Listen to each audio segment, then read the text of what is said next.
Okay, seeing no reports, we'll move on to item 8. 8A is a resolution appointing Councilmember Amelia Parker to serve on the board of the directors of the Community Television of Knoxville. Move to approve. Second. Motion made to approve and seconded. Councilmember Singh. Thank you. I just want to speak to, thank you, Ms. Parker, for accepting this position.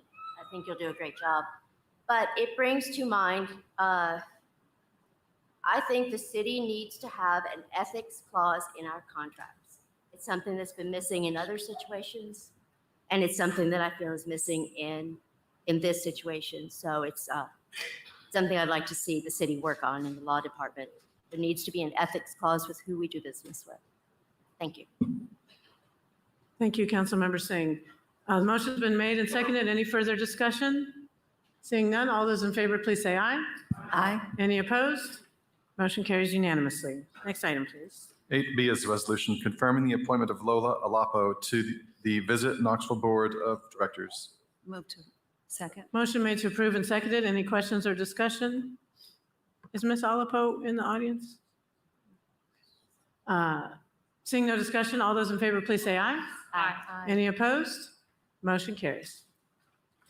9A is an ordinance making and fixing the annual appropriations for the several departments, agencies, and funds of the City of Knoxville for the fiscal period beginning July 1, 2021 and ending June 30, 2022, and providing for the authority to reappropriate non-project related encumbrances at the end of fiscal year 2020, 2021 into fiscal year 2021, 2022. Second. Motion made to approve and seconded. There's some people who signed up to speak.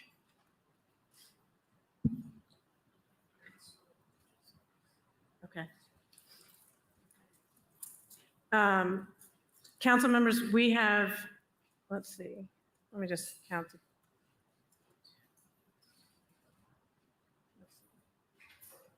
Two in favor.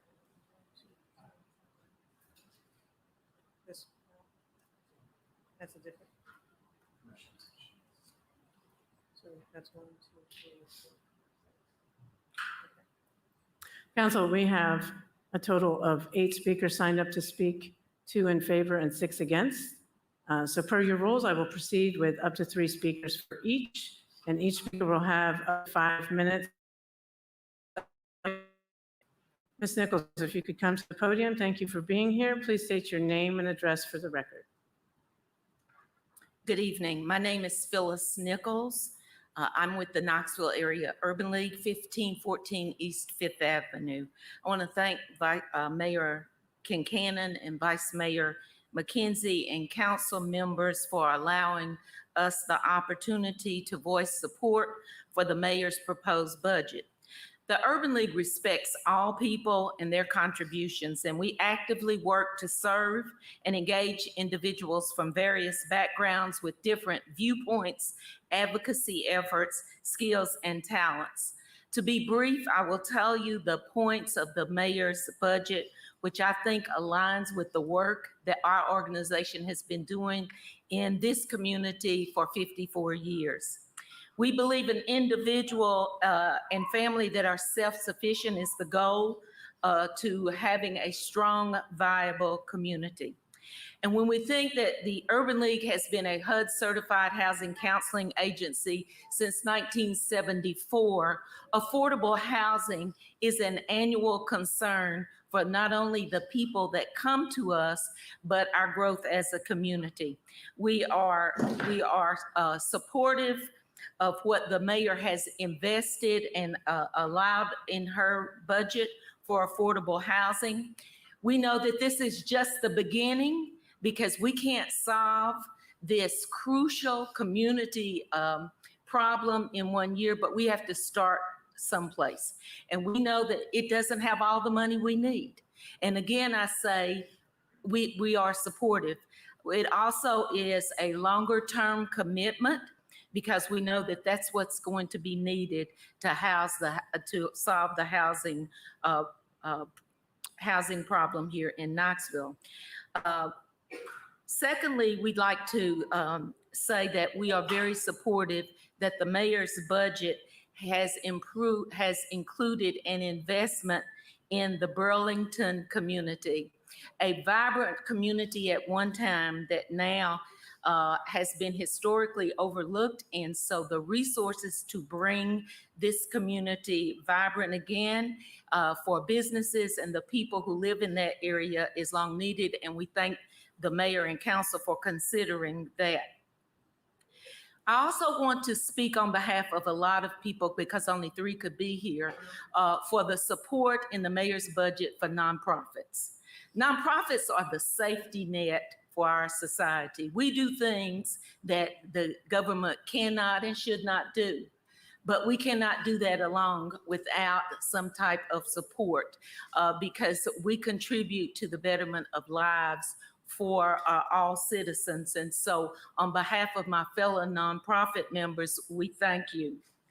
And then another piece that I think that I need to bring is, for many, many years, the Urban League has been engaged in entrepreneurship and small business development.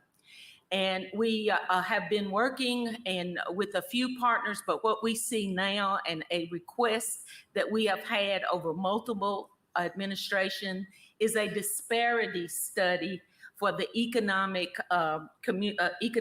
assessment here in Knoxville to see where are disparities for the growth in minority businesses. And so we want to thank the mayor for including in the budget support for an economic disparity study, which will not only help us to grow minority businesses, but it will make Knoxville more appealing to folks who want to come here to start business.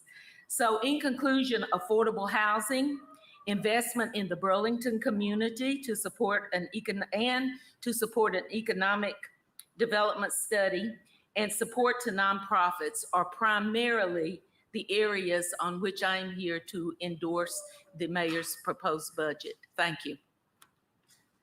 Thank you, Ms. Nichols. Next person signed up to speak in favor is Ms. Claudia Caballero. Ms. Caballero, you could come to the podium. Start by stating your name and address for the record, and you'll have up to 5 minutes. Good evening. My name is Claudia Caballero, and I am Centro Hispano's CEO. Our address is 2455 Sutherland Avenue, 37919. Centro Hispano's mission is to connect, integrate, and empower the Latino community through educational programs, workforce development, culturally relevant Spanish referral services, and community engagement initiatives. I'd like to thank the city for considering support of Centro Hispano's Educación al Emprendedor entrepreneurial training program. The proposed funding would allow Centro Hispano to offer the only Spanish language small business training program in Knoxville and surrounding areas. Our city is considered a recent Latino destination since the population grew over 150% from 2000 to 2010, I'm sorry. We expect the recent census data to show even greater increase in the Latino community members in Knox County. Alongside this demographic increase, Latino-owned businesses are also growing at a rapid rate. Since 1996, the Latino business ownership in the United States has more than doubled from 6 to 13%. Although Latinos are currently 18% of the population in the United States, we now own 24% of new startups. Here in Knox County, between 2007 and 2012, total sales of Latino-owned businesses increased over 95%. Although Latinos are increasing and running businesses at impressive rates, are creating and running businesses at impressive rates, Latino-owned businesses are not scaling at equivalent rates as those of our non-Latino peers. Some explanations as to why Latino businesses start and stay small include a lack of access to affordable capital, as well as access to systems that help us navigate regulatory environments. We believe that supporting Latinos in general and our Latino-owned entrepreneurs, this will set our community for current success as Latino communities to a local economy. I want to encourage the city to continue to invest in Black and Brown-led organizations and initiatives that are working to address systemic inequities across our community. Thank you. Thank you, Ms. Caballero. That concludes the speakers who are speaking in favor on this agenda item. We'll now hear from 3 people who signed up against. The first person who signed up is Ms. Amelia James. Ms. James, if you could approach the podium. You could start by stating your name and address for the record. You'll have up to 5 minutes. My name is Amelia James, 1925 Ayler Avenue. I am a licensed clinical social worker and therapist here in Knoxville. I'm also a member of Knoxville Heart, which is the Healing East Tennessee Alternative Response Team. Our mission is to implement an alternative response team here in Knoxville to improve outcomes for people in crisis and reduce the demand for police involvement. I'm here to implore you to remove the $400,000 of funding to expand the current KPD co-response pilot program from this year's budget and use that money to instead fund an alternative response team. Last year, during meetings about the co-response model, Mayor Kincannon said, "This is no way intended as a be-all, end-all. It doesn't preclude us from also exploring an autonomous model like the Cahoots type model." Chief Thomas said of the co-response pilot, "It may not be what our community needs or wants, but maybe we can hopefully tailor it. And if it does turn into a mental health only responder or Cahoots model, that's great. This is just a start." What has unfortunately happened, however, is that this co-response model is being treated as an end-all be-all for Knoxville. Instead of pouring more funding into a program that isn't what our city needs or wants, let's be innovative and address the actual public safety crisis that's happening in our city. So in my role as a mental health professional, I train others on de-escalation, and I've never done a de-escalation training that doesn't center the principles of trauma-informed care. So trauma-informed care understands that people's experience of trauma affects their thoughts, behaviors, and emotions. Some of the principles of trauma-informed care include safety, trustworthiness and transparency, collaboration, empowerment, voice and choice, peer support, and taking into consideration cultural issues. When I de-escalate people, which is something I do often, I'm not approaching the situation with a goal of getting the individual to comply with my demands. I'm approaching the situation centering safety, empowerment, and choices. As Chief Thomas said last year, we are not mental health professionals. At best, we can barely triage on a 40-hour certification. In the co-response pilot program data, the average response time length for the KPD co-response team that they spent with the people was 62 minutes, which Chief Thomas said is an eternity for a police call.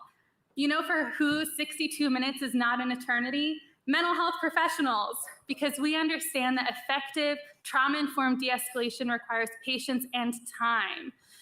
Police officers are not equipped with the training needed to provide this kind of de-escalation, linkage to care, mental health assessment, and insisting that mental health professionals and medics need to be escorted by police to these types of calls further reinforces the idea that people who are in mental health crisis are inherently dangerous, when in fact, people who are experiencing mental health crisis are more likely to experience victimization and are 16 times more likely to be killed during a police encounter than the general public.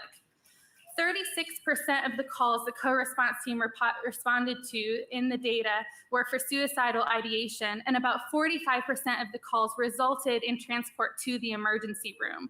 Why do we need a police officer transferring people to the ER and doing mental health assessment?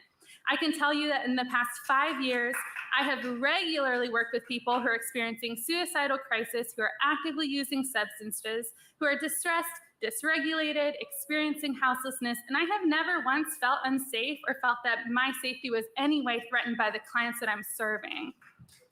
People in crisis are human beings who deserve to have their voices heard and to be met with someone who sees their inherent worth and dignity and doesn't see them as a public safety threat. I also want to point out that the city is being very quick to pour $400,000 into funding a program that, again, doesn't meet the needs of our community, but it also doesn't save money. Having police dispatched is the most expensive of all response options. And so for $400,000, you could fund Knoxville Heart, you could fund an alternative response team that once it's fully running, could save millions of dollars for the city, which I think is just fiscally responsible and it serves the needs of our community. Thank you. Thank you, Ms. James. Next person signed up to speak is Ms. Moira Connolly. Ms. Connolly, if you could come to the podium, start by stating your name and address for the record, and you will have up to 5 minutes. Thank you. My name is Moira Connolly, 5726 Briscoe Circle, 37912. I want to encourage council to vote against this budget, not for the budget as a whole. As two speakers spoke in favor of the budget, there are many good pieces of it, but we can't approach this line item, but we have to approach the whole thing. But my challenge is with the line item that Ms. James was just referring to, which is the expansion of the KPD co-responder model. Many mental health professionals, including Ms. James, consider an alternative response team as a best practice. An alternative response team, as you know, pairs a nurse or a medic with a behavioral health specialist and leaves law enforcement out of the situation. Many cities across the country are using alternative response models. San Francisco, Los Angeles, Austin, Texas, Eugene, Oregon, Chicago, and Denver, among others. Minneapolis is in the process of implementing a co-responder model because someone told them to. You know who told Minneapolis to implement a co-responder model? Cities United, who is our own consultant. So Cities United may well come in here and tell us to do what the community is currently recommending. It is on the list of things that Cities United routinely recommends as a violence interruption measure within its communities. Most important, as Ms. James said, an alternative response team takes place out of situations where they do not belong. KPD's own numbers show that police responded on the vast majority of co-responder calls. Yet on those calls, police presence has the possibility of escalating each individual encounter. So when police are present in a nonviolent call, that's an unnecessary risk being taken by KPD. Just the presence of police has the potential to escalate an otherwise nonviolent intervention. My question is this: will it take a tragedy for us to understand that the KPD co-responder model is the wrong way to go? We don't want unnecessary risk. We don't want escalation and weapons involved in situations where they don't need to be. Additionally, for the mayor to make good on her claim that she wants community input on reimagining public safety, additional funding for the co-responder program should be paused. And at this point, the only way to pause that is to negate the entire budget. The pilot program was supposed to be previewed before reauthorization. Constituents expected that such a review would happen publicly, but it has not. My understanding, in fact, is that after the co-responder program was rolled out, both the mayor and Chief Thomas were surprised, perhaps stunned, definitely very surprised, that they got a lot of negative feedback from rolling out the program. But that's what happens when you don't talk to professionals or you don't ask the community. The whole program was rolled out with no community input and based on our research with very little professional community input because an alternative response model is considered one of the best practices across the country. So I have one final point to make about some comments that Chief Thomas has recently made. She was quoted in an article with Knoxville Compass as saying that when people call 911 in Knoxville, they expect to get a police officer. That argument is obviously not valid because people routinely call 911 asking for ambulance and fire service. We know that 911 dispatch has a capacity to triage calls and send them to agencies appropriate for the call. That's exactly what happens in other cities that use an alternative response team. For example, in Austin, Texas, when you call 911, you get a menu and it specifically says to the caller, do you want EMS, police, fire, or mental health? And the mental health calls are sent to the alternative response team. Additionally, the other thing we don't know here in Knoxville is how many people are not calling 911 because the only response they will get is a police officer, all right? So wouldn't it be nice, as a Knoxvillian, if I look out my door one morning and I see someone in crisis on the street in front of my house, I might think, I don't want to call the police because I'm not sure what the result of that encounter will be. Wouldn't it be nice if I had the option to call 911 and get a behavioral health response to such a crisis? There is an easy way to do this. We can walk back this program. We can pause adding money to the co-responder model and give good, valid consideration of an alternative response team. Thank you. Thank you, Ms. Conley. The third speaker signed up to speak against item 9A is Mr. Tyler Givens. Mr. Givens, if you could come to the podium, start by stating your name and address for the record.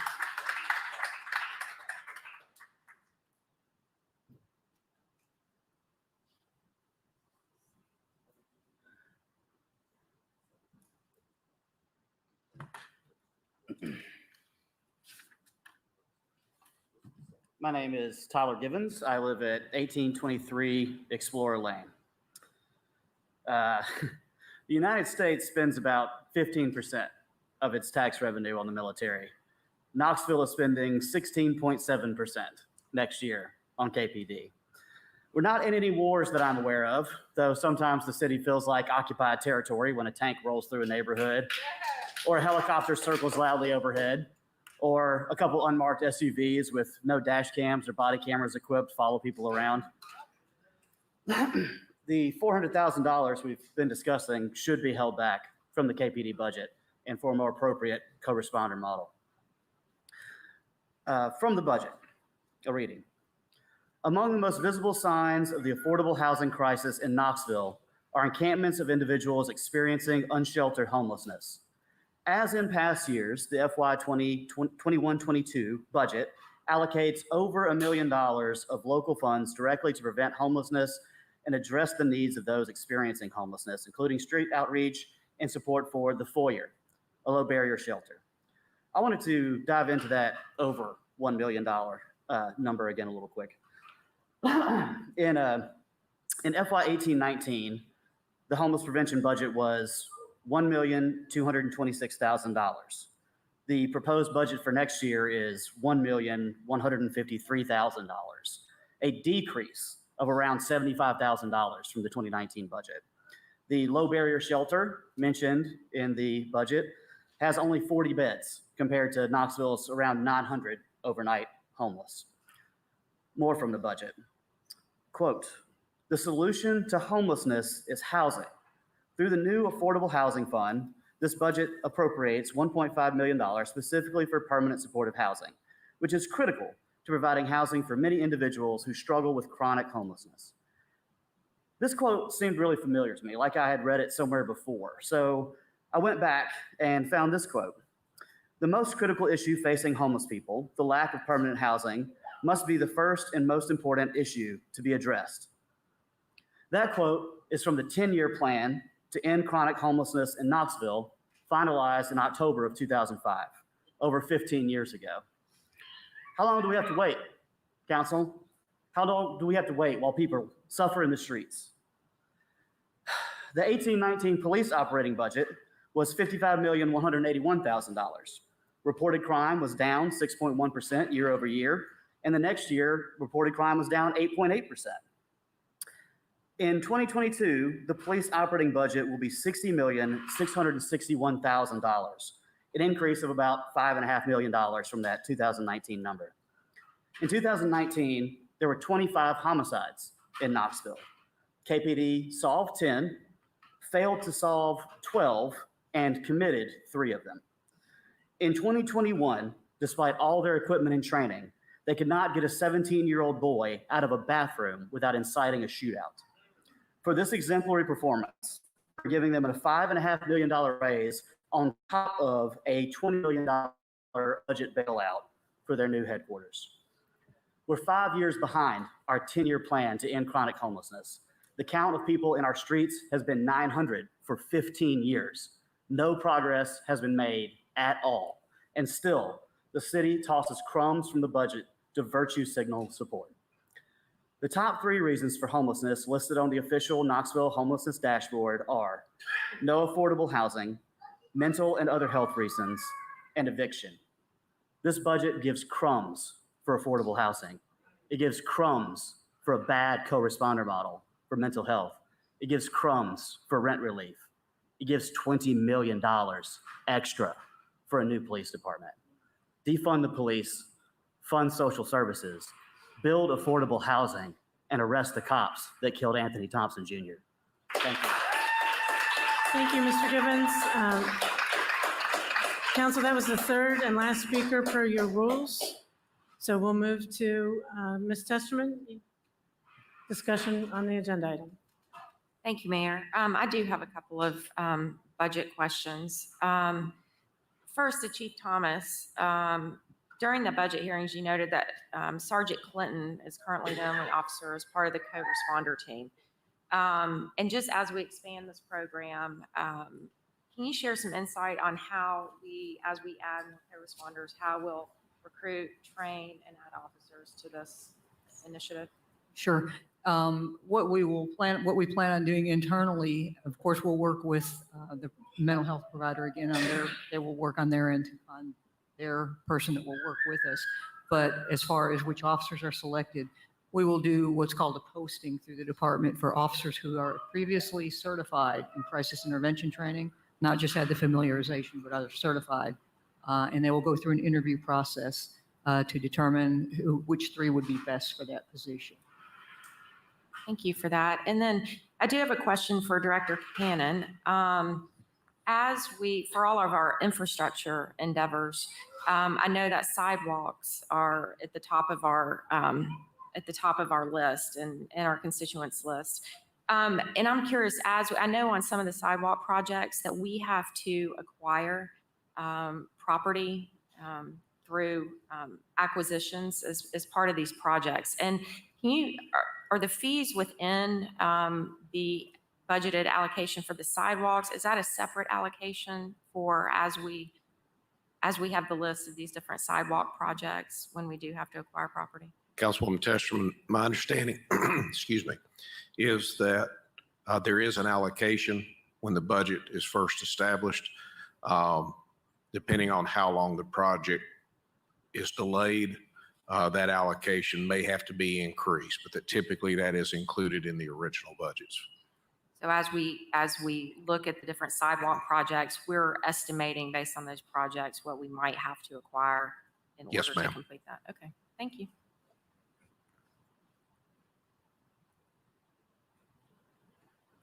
Okay. Ms. Testerman, you had your light still on. You done? Okay. I think I saw Ms. Parker's, Councilmember Parker. Thank you.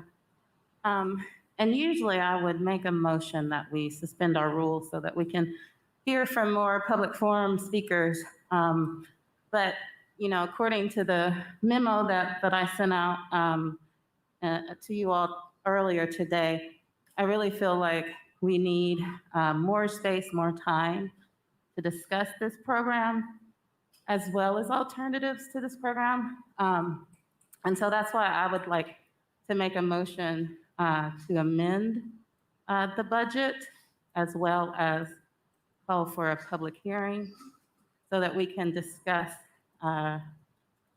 further the co-responder model. And my motion to amend the budget is by moving $400,000 from the police fund to our reserve fund until we are able to hold that public hearing on the issue. Mr. Law Director, could you just verify, is that a proper motion? That is a proper motion. The motion is to delete $400,000 from the KPD budget and transfer those funds to the reserve fund. Is that correct? All right. Okay, council, there's a motion on the floor. Is there a second? I have a comment. It is, do we need a second before we can talk about this? But it's a conversation that I want to have. To talk about the amendment needs a second. To talk about the content of the budget and that is including stuff that Ms. Parker mentioned doesn't require seconding the amendment. It's not a motion I'm in support of, but we will continue the conversation about the budget and about this. As specific council issue. wants to, yeah, sure. Yes. Okay. Okay, so there's no second to the motion, so the motion to amend fails for lack of a second. Did someone else want a second? There's a lot of lights on. I'm not seeing anybody pull their mic forward, so we'll move back to the original motion to approve the budget. Ms. Singh, do you want to ask some questions about the original motion? I do. Okay. I am in support of the co-responder model, but I don't think that we're done at all. It is something that the National Alliance of Mental Illness supports. I continue to ask for more and more tools for public safety. I do not want to amend the budget to remove the money because I think we need to start working on this with everything we have. But I need a commitment from the administration that we continue to look at other models, especially the cahoots model, the models where officers are not necessarily involved if they are not necessary at the call. I've been talking to 911. I know that it is with Mr. Anders there. I know it's a very complicated procedure that includes a lot of different departments, the county, the city, different departments from each of those. But I'm wondering how are we moving ahead on looking at that model, and when do we think we can try to get that? I would just say that I'm very much committed to improving public safety in all forms. We've made more progress in the last year than I think we have in a generation. So I'm really proud that we went from a pilot of 1 social worker to now this proposal would add, make it a total of 4, so they could be working 7 days a week.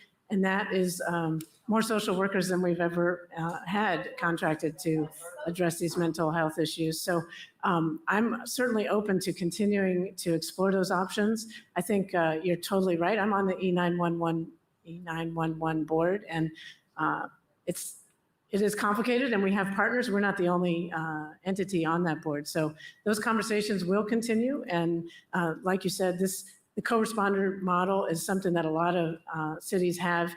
They start with that, and then they explore other options as that develops and matures. So definitely committed to continuing those conversations and other violence interruption strategies that we are moving forward on if this budget is adopted.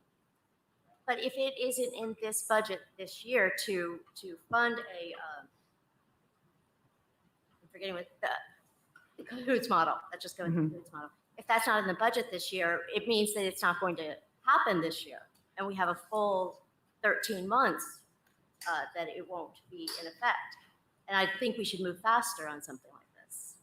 Well, just like in this current year, we proposed and you all approved a pilot for the co-response model. We tested it.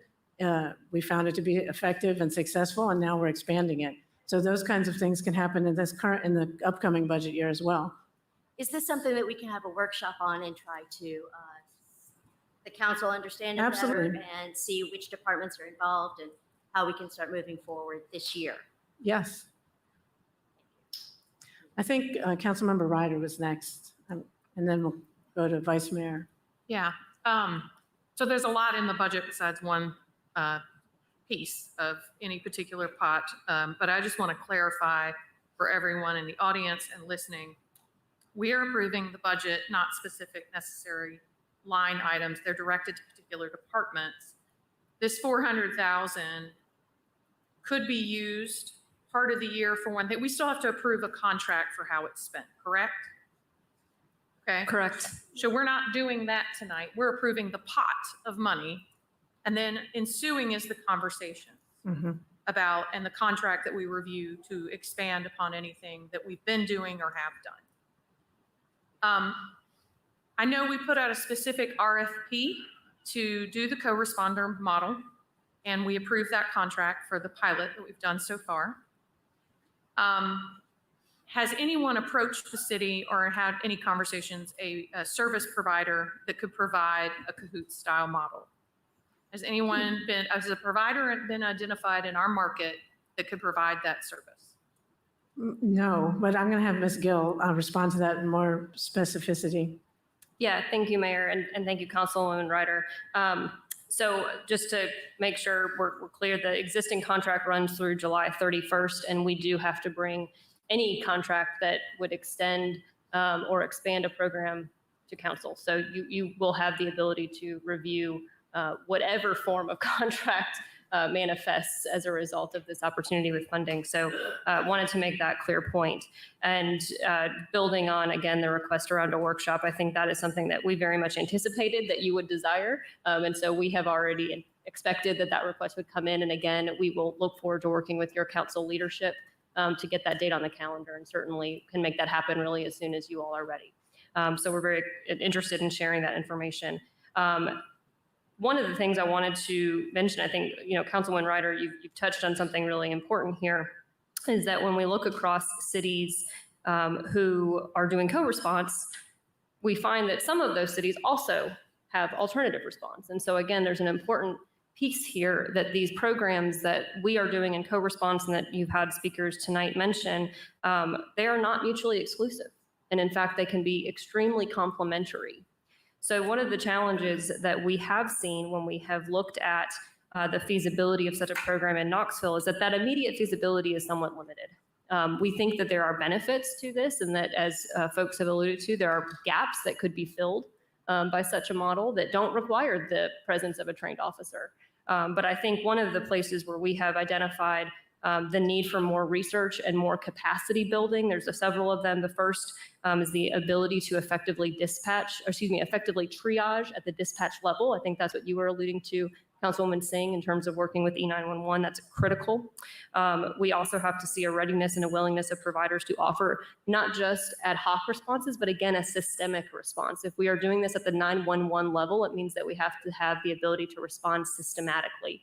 And so that there are a variety of different hurdles to clear when it comes to imagining what that can look like. And of course, thinking about all the data that we're getting with the co-response, of really understanding those clear lines of delineation in terms of what the appropriate tool is in the toolbox at a very given time. And so I think, Councilwoman, saying your point about how do we expand the tools in the toolbox is very much one of the things that we're thinking about. So yes, absolutely. We have already and will continue to evaluate those alternative response and trying to seek opportunities to bring those new community partnerships to Knoxville. We have not identified a partner who is ready today to do such a program at a systematic level because of those elements of capacity building that have to happen even at the point of 911. And so we are actively engaged with local partners on multiple initiatives, some of which are actually moving forward and thinking about grants and opportunities that we can pursue to build that capacity within those systems that become very critical to making such a program possible. Okay, one more question, Ms. Gill. You guys gave us data on the number of responses. I believe in number was 199. And I clarified with you how many work days that was. That was the co-responder singular team was 4 days per week, 115 work days. Roughly, that was my back of the envelope calculation. But yes, 4 days a week for sure. Okay. How many calls are we making? Are they sitting on their duffs doing nothing? Or are they getting all the calls? Are they making all the calls? I mean, this is the kind of question we're doing. Exactly. And I'm going to turn it over to Chief Thomas because I think she can speak more to the day in the life of our co-response team. But yes, just to clarify, our co-response team currently only can operate 4 days a week. And so if you back out the number of days, I think it came to around roughly, let's call it that 115 mark.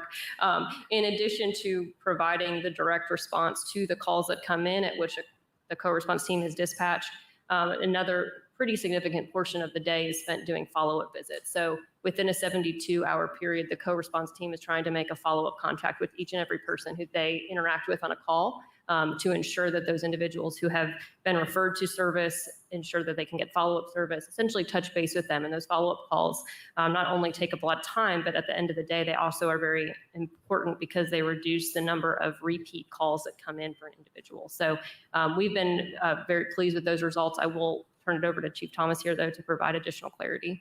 Chief Thomas. Yes, thank you. I think on the last page of the information sheet that we put out, they said on average we miss 6 calls, behavioral health calls. I would venture to guess that we probably could have responded to many more that we have officers responding to, evening shift, night shift, that do get referred out. But if we could get those on the front end with a co-response team, it would save a lot of time. 6 per a particular time period? Each week. Each week. Each week. And those are things that they've identified that they've missed at some point. But I still think that number is probably higher when we look at calls we respond to with our first responders, just with our police officers. So those calls are getting some kind of response, just They not are. the co-responder team. Right. So they're getting They're- officers, I'm sorry? they're getting police officers Yes. sent out? Yes, police officers are responding to those calls, and they are, either getting mobile crisis involved, sending them to a hospital for evaluation, getting family involved, or stabilizing those folks in some way, using our CIT officers who are, we have basic familiarization, but these are calls where the co-responders would aid greatly and be able to provide a better response for that individual. Thank you, Councilmember Ryder. Vice Mayor McKenzie. Thank you, Mayor. And so, good comments and feedback, and I do think that a workshop for council is in order to explore this more in depth. Also, more statistics around what the results of the pilot have been thus far. I'm definitely in favor of those dollars being in place so we can move forward with this co-response team. However, I think that we did hear some good comments and feedback. I think it was Ms. James who spoke, even when we talk about, is there a prompt, or can the person say this is a mental health call and that call is triaged a little bit more quickly to get the person to where they are. Also know that absolutely having an officer could escalate or exacerbate that person who is in crisis. So maybe is there an option that it is an ununiformed officer who stands back and allows the mental health clinician and professional to address the situation first. So I do feel like the workshop is necessary. I think that it will be good to continue to hear additional feedback from some of our partners that are in the community as well. The RFP that was put out, how long was that listed? Because it sounds like we put an RFP out for other partners that have the capacity to bid on this or to put in their information. How long was that open? And was it just on? Vice Mayor, I'll see if Ms. Gill or Ms. Janot, we have rules on procurement and RFPs and we followed those rules. I'm not sure how many days. I couldn't speak to it We can- tonight. but We can that's- certainly look at again, and I think part of the history that we could bring as part of the workshop would be just kind of talking about how these services are procured generally, and what our process looked like and could look like in the future. Okay, yeah, and I'm asking that because I just want to make sure, do people know where to go to look to see that contracts are available, that there's an open process for them to bid on it? So when we say that we didn't get sufficient feedback or input, did people really know that it was available and what that window of time and where that information's available? And so I think that that's another opportunity that we may have moving forward as well. So I would be in favor of us having a workshop so we can explore and find out exactly what were the results of the pilot, what are some additional recommendations when we look at whatever contract comes before council, because again, we're just approving these dollars. We still would have to approve the contract to where those dollars go. So what organization will actually conduct the work, correct? Correct. Okay. So I would encourage you to just poll council members as to the best dates. And as you know, we're more than happy to provide workshops, provide staff support for workshops and information. You guys have been really diligent about calling those workshops and working really hard at them. They call them workshops for a reason. So I think that's a great idea to have one on this topic as well. Councilmember Parker and then Councilmember Fugit. I wanted to clarify a couple of items. My understanding of the 400,000 is that is the proposed increase to the program, and that there still is ongoing grant funding that previously existed that would continue to support the co-responder program. Is that correct? I'm going to ask Ms. Gill to clarify that, please. So the 400,000 is the total amount budgeted for the co-response in the FY '22. That is inclusive of the current social worker member that we have, and then would add 3 additional. So I think I'm pulling from a history and looking at our finance team, but I believe that we pulled a portion of grant funds to support this project in its pilot phase in this FY and maybe added local dollars to make up the difference.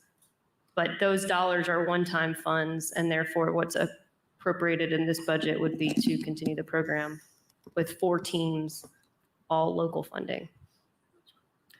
We believe that's correct. Yes. Thank you. Now, when the program was first initiated, there was a grant program that funded some work that KPD was doing with sex workers in our community. Is that grant funding ending? Is that what y'all are saying? Chief Thomas? Can you repeat which grant program? I'm sorry. I don't know the name of it. Do you remember the name of it? It was with community development. I think Helen Ross McNabb was doing, it was $70,000 for working with the homeless sex workers. The money was pulled from there. I believe that's correct. I believe it was a community development grant that had to be transferred over to us for this purpose. And that covered, and then we had to get the additional funds. I think it was an additional 20 or 25,000 funds just from regular budget. My question is whether that grant is ending. That grant is not able to cover the 4 social workers that we hope to have in the upcoming fiscal year. So again, I think this would be history questions that we don't have at our fingertips, but we would be, we can certainly make that part of the workshop to ensure that you all have clarity about the history of that funding, both in its pilot phase, as well as, and I think as we think about the workshop, potential opportunities through new grants that might be pursued to support this type of work or other supportive types of work in the future. Because I would be willing to propose a new amendment that we only move 300,000 so that the current model can stay in place. But I think that it's important that we, as a legislative body, put in some accountability measures. Because, as you all know I do, I watched our discussion from July 28th before creating my memo that I sent out. And I implore you all to go back and watch that conversation. It's the exact conversation that we are having tonight. It's the exact same plea to the administration that they will commit money to do research, to look into alternative programs. It's the same kind of empty promises that we also want to commit to empty programs, but we're not going to hold them accountable unless we hold back money before they can move forward with programs. That's right. That's how we hold folks accountable. And so I'm tired of having the same conversation. You know, I sat very patiently last time we had this conversation when this program was initially approved, and I waited for the opportunity for us to have an earnest conversation a year later, not only about the program, but as was promised at the time, about potential alternative programs. And if we do not create the space to include the public, to include those who have lived experience, who are the ones who are actually needing these services, we have not heard from anybody needing these service calls. And yet we are making such wild assumptions. I believe we need to hear from the public and have the public involved in reimagining public safety. That is the only way we can implement new strategies in this city. The public must be involved. And so we have a lot more items to discuss as a part of this agenda. A lot more items to discuss just as a part of this budget. And that's one reason why I do not feel like we can have this discussion tonight. You know, when we were handed the documents on Friday at our legislative budget hearings that explained, you know, the data coming from the co-responder pilot, I knew then that this was supposed to be our review of the program with an empty room on a Friday afternoon. The public didn't know that was our review. The public didn't have that handout that we were given. The public has to be involved in these conversations. So yes, I don't even know whether to make a motion. Let me talk about the other parts of the budget first before moving forward. You know, I have other concerns about the budget, but I know that what we're able to do as a city council is limited. But I wanted to lift up some of those tonight, just to highlight it.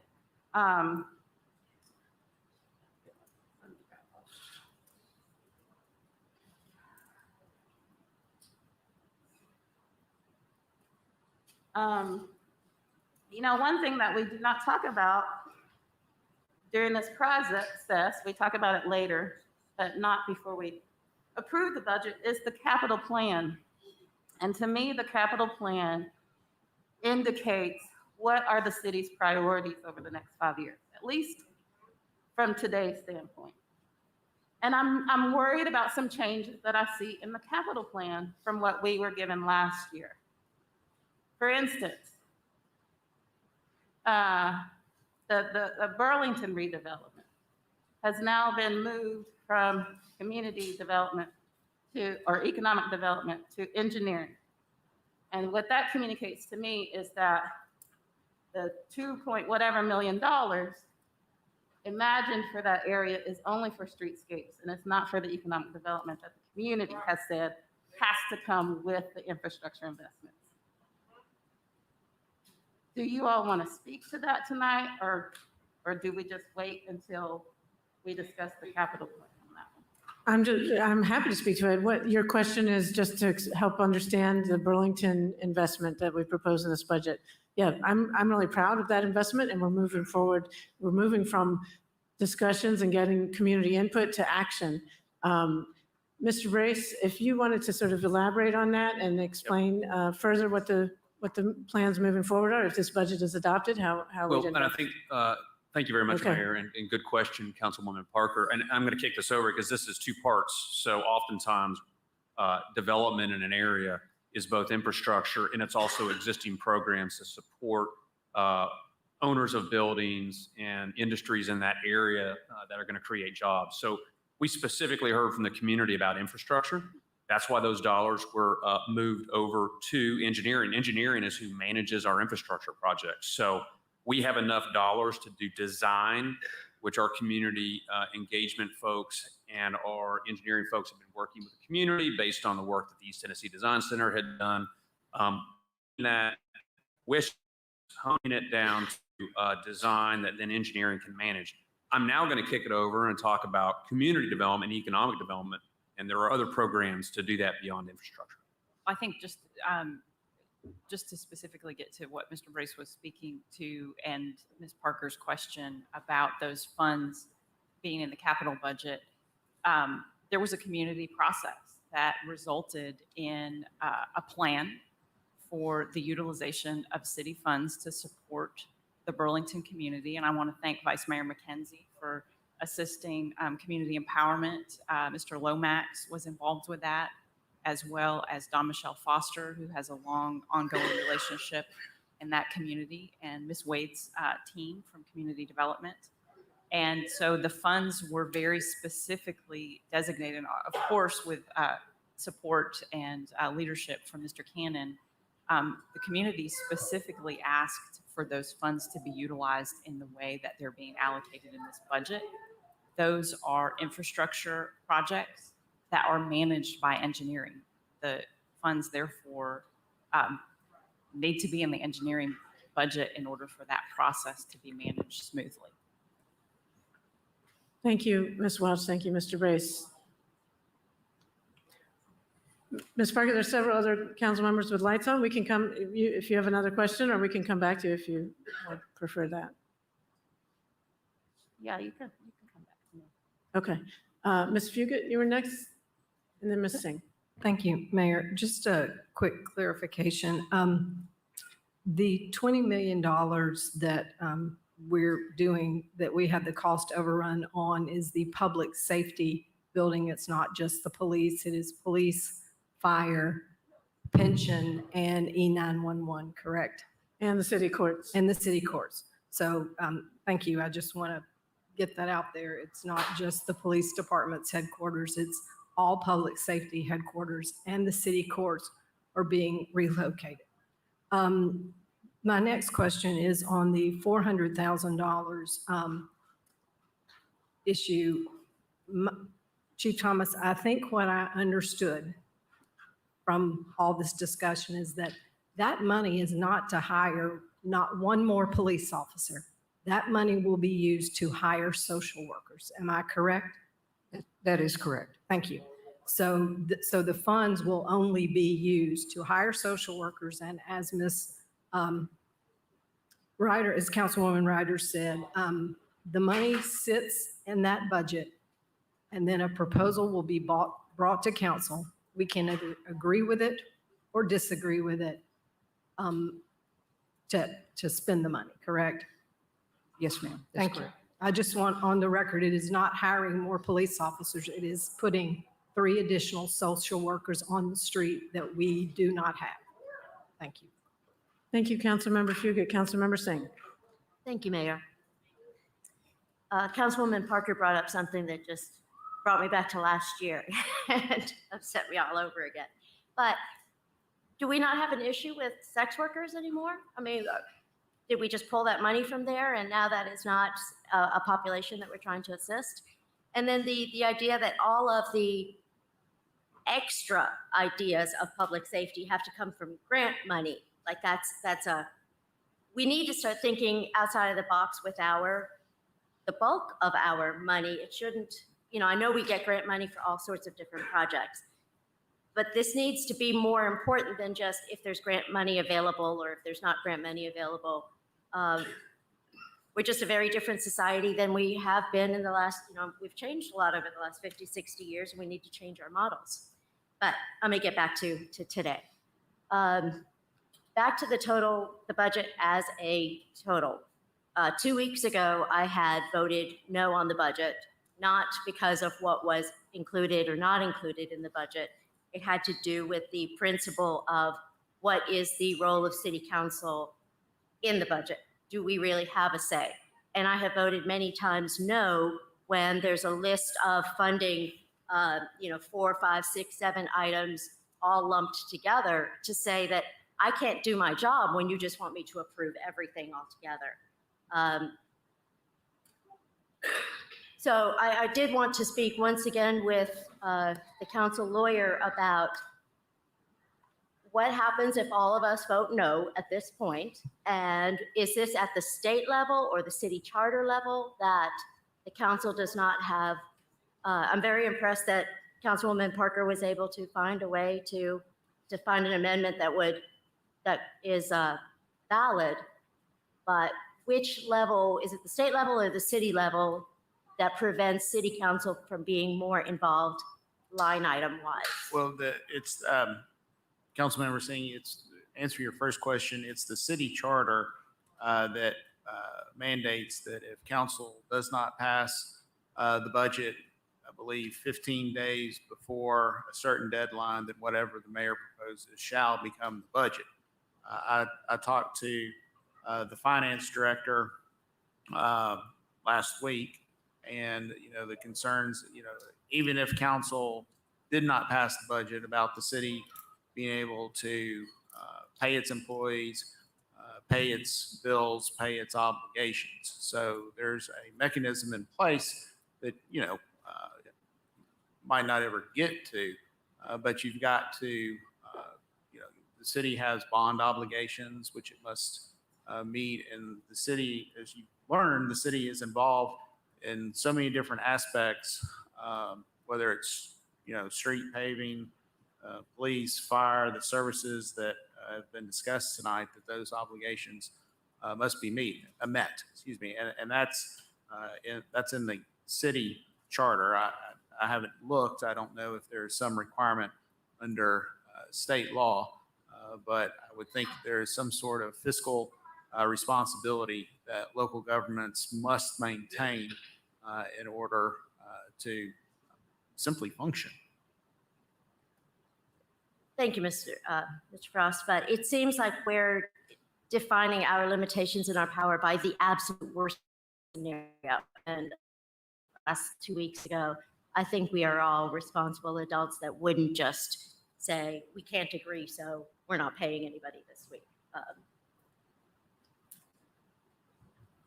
So more to, instead of defining this from the worst case scenario, I'm trying to speak to having more involvement with the check and balance system. So that's a piece that I'm speaking to. Now, since I voted no 2 weeks ago on the budget, I received a few phone calls and a few emails from people from that saying that I had made a commitment, that there were some of us who had made a commitment to vote yes on the budget due to the funding for the affordable housing.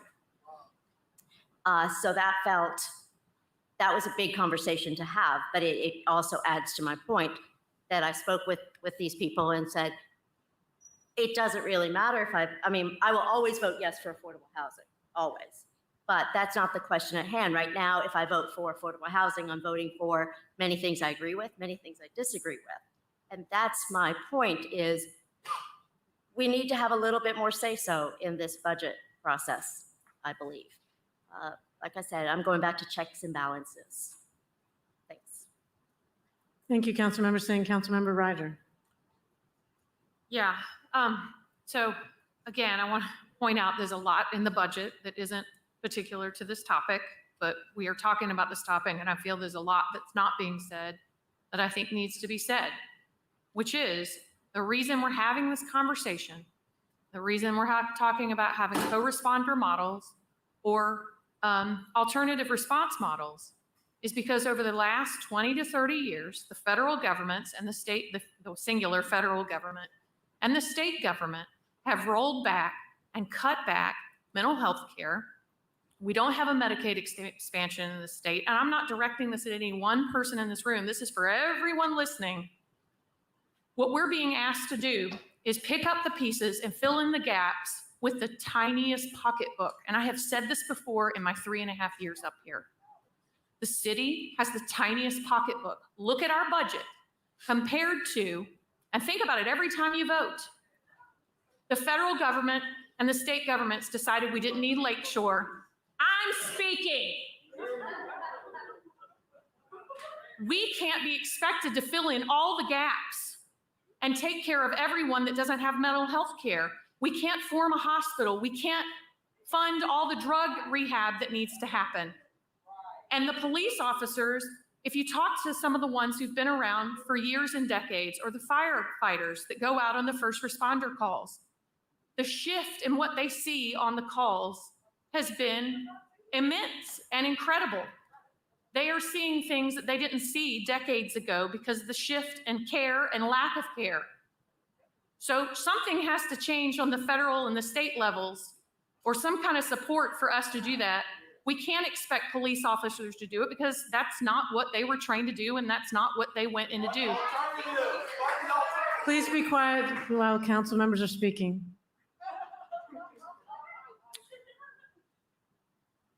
And so the point is we can't do it all. And the administration and council talked about this, and we made a start and we made a pilot. And when we sit here and we look at the numbers, lots of these calls, an average of 6 a week, weren't responded to with a co-responder model. Lots of these calls ended up with people getting mental health care. So I don't deem that a non-success. I don't deem it the only response that needs to happen. I just think everybody needs to be aware that we can't do everything that the federal and the state government isn't doing.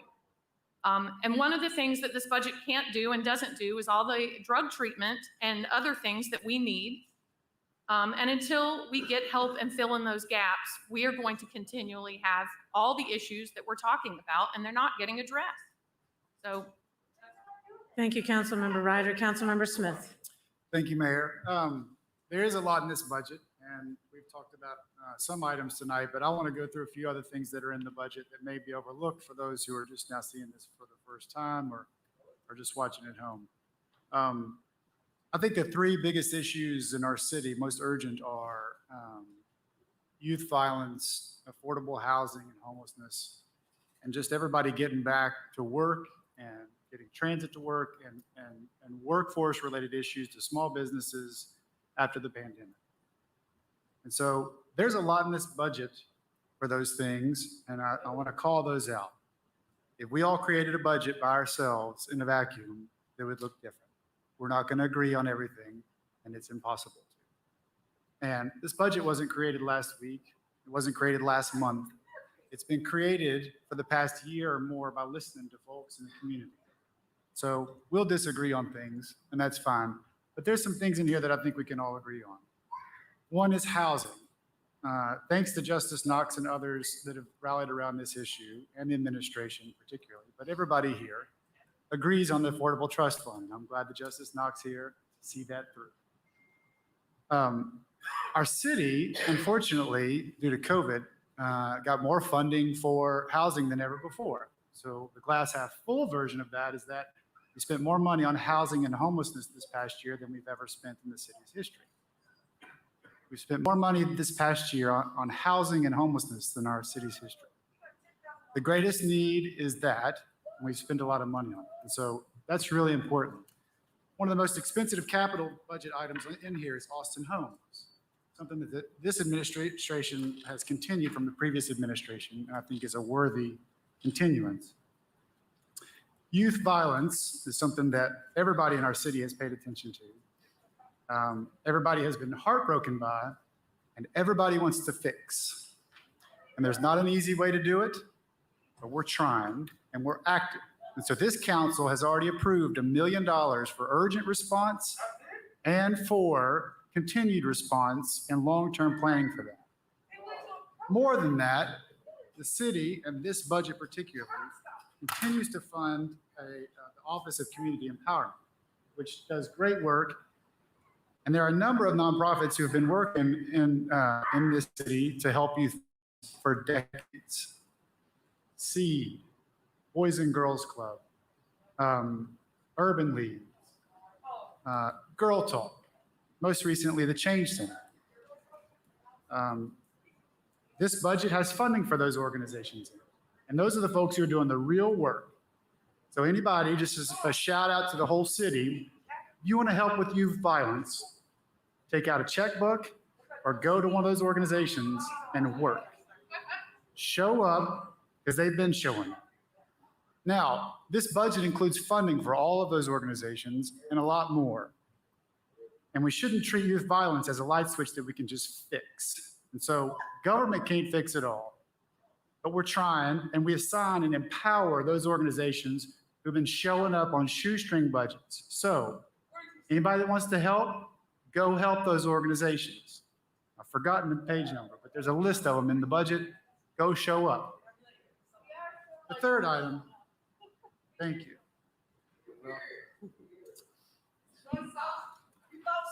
Please be quiet while council members are speaking. Sorry. Go ahead, Mr. Smith. There's about 120, so I'm not going to cover them, but they're at a page in the budget. Third of all is economic recovery due to COVID. We're not out of the weeds. There's a lot of businesses that didn't come back. There's a lot of businesses that hopefully will stay around, but only because we support them. The government can't make all the businesses come back, but we can do a lot. Workforce transportation is an area that we've invested in this budget, and will continue to do so. And there's a lot of creative ideas about how to get folks beyond the city for jobs outside the county. There's a lot of things that we can do to improve the American Job Center, and this organization, or the chamber, which we fund, is focused on improving that. But also at the chamber and the Entrepreneur Center is continuing a program that we acted on and created called 100 Knoxville, which funds Black-owned businesses to help them grow so they can hire people that look like them, live near them, and they can help grow. Real work and real actions happening in plain sight. There are a number of things that we can do in our community. We'll never agree on them all. Progress isn't perfect, but we're making progress on it. Not for one, I'm proud of this budget. I'm happy to support it. There are things we still got to work on. There will always be things we got to work on. But this budget is a reflection of disagreeing well, understanding what the gaps are in our community, and acting towards them the best we can. And this budget makes progress on the most urgent items in our community. There's more work to do. Thank you. Thank you, Councilmember Smith. Okay, the motion on the floor is to vote in favor of item 9A. Ms. Parker. I just had a few more items that I wanted to highlight that struck me. One item is the funding for Lakeshore Park. When Lakeshore Park was presented to City Council, I was impressed by the plans and impressed by the community engagement in the process. And even though there were some disagreements between some of the neighbors, I knew the city would continue to engage them throughout that planning process. They have, I believe it's $2 million for the next 5 years, budgeted in our budget, so $10 million for Lakeshore Park. Now, I bring this up because I really don't think the city gets it.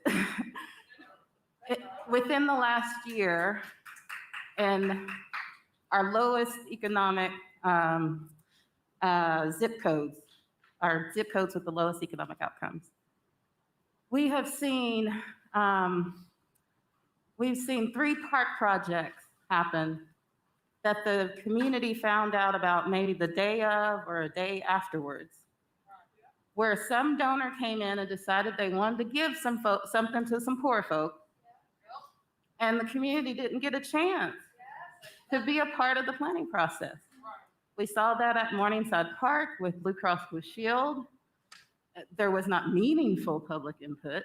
We saw that at the park behind Austin East, where there was a recent event.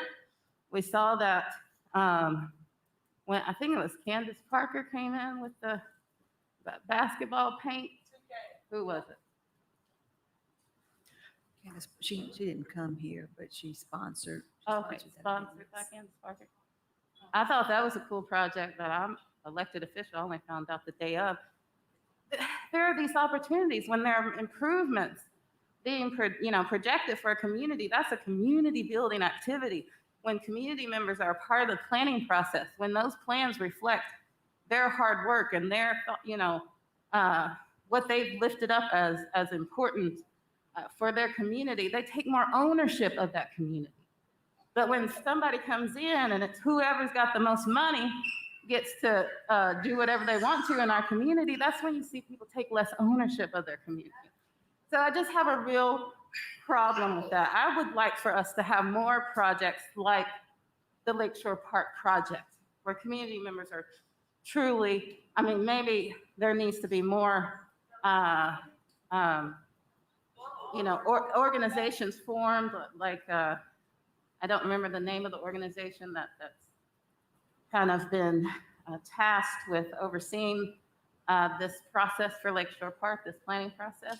Maybe we need more structures like that, but the city can play an important role in helping communities develop those structures so that we have neighborhood organizations and we have other, community organizations who are at the table when these discussions are taking place.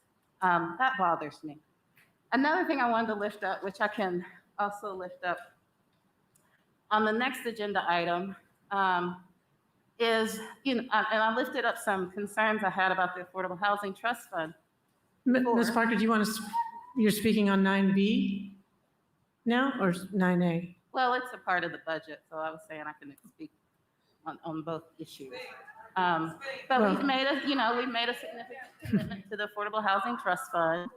I want that commitment to continue, but I want us to review it on this to make sure that we are achieving the outcomes we intend to achieve. Because, part of my concern is that for this funding, it's city dollars. And so we can do things with this funding that we might not be able to do with HUD dollars.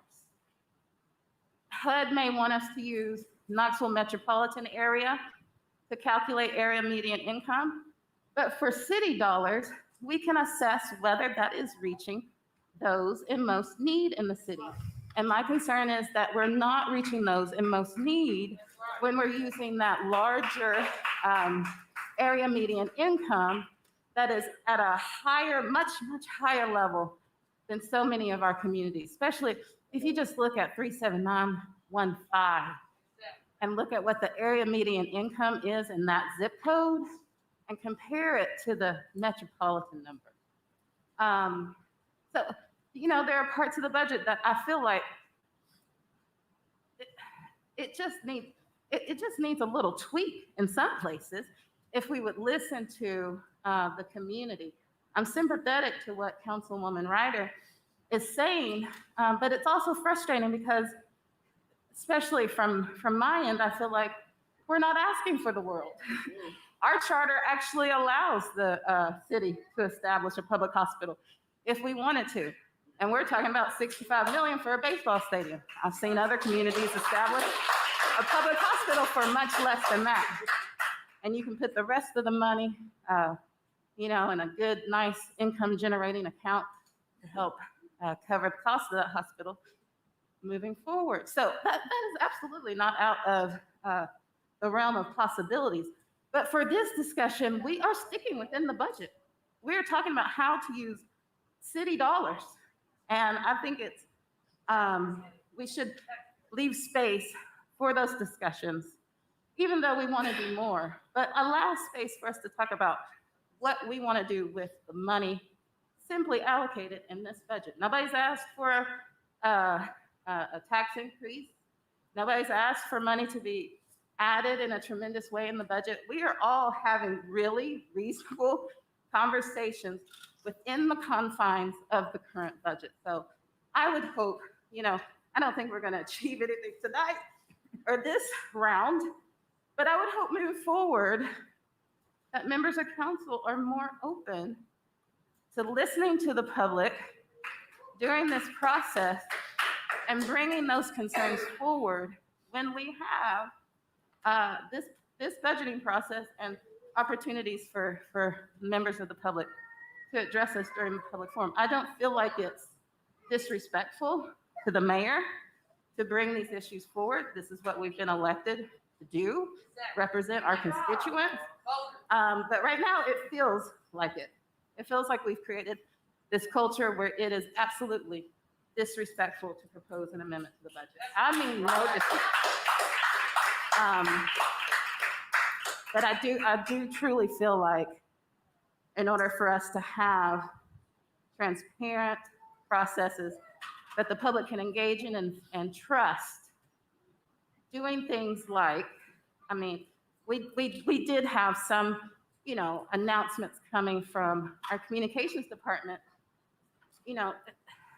highlighting different parts of this budget and telling the public what is intended with this money and what will happen once this budget is passed. And so I feel like expectations have been set for the 400,000 and that there hasn't been, we have not sent the message to the public that alternatives are being considered. We have not considered alternatives. And I feel like we need to do that before we commit funding towards the project. Thank you, And those conclude my. Thank you, Councilmember Parker. Councilmember Testerman.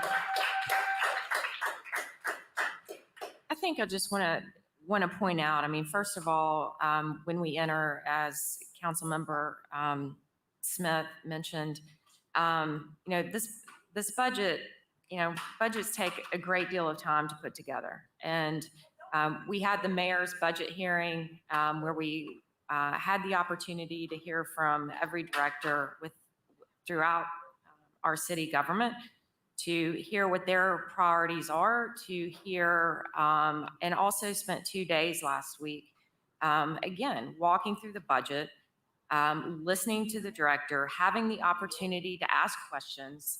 And this budget comes as a result of our administration, listening to people in our community, all of us that are elected, listening to people in our community. There are opportunities. Those 2 days of budget hearings are open to the public forum.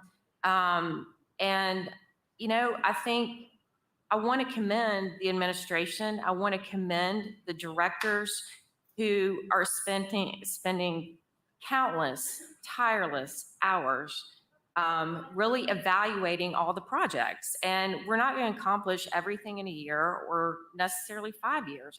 There are priorities, and it's hard to determine what those priorities are. But what I will say is everybody within this administration we'll sit down, we'll talk ad nauseum for however long any of us want to sit and understand a topic, a priority, a budget allocation. And we'll call back immediately and we'll spend the time helping all of us understand so we can provide the residents of this community with answers that they want. And so the thing is again, this is a process. These are conversations that we have all year long, that the mayor sits down with each of us at will on a phone call, monthly, weekly, whatever, and has these conversations about what the priorities of our community are. And to, again, my colleagues all agree on everything, and we're all gonna have different priorities. But this budget is moving forward. It is addressing some of the crisis issues that we are faced with. And we can't solve them all overnight, but we are in forward motion.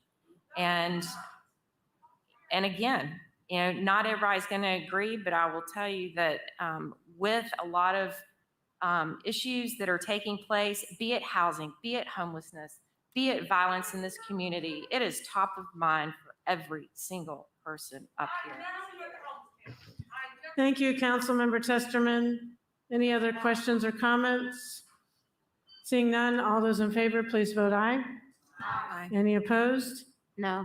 Motion carries 8-1. Council members, thank you very much for your input.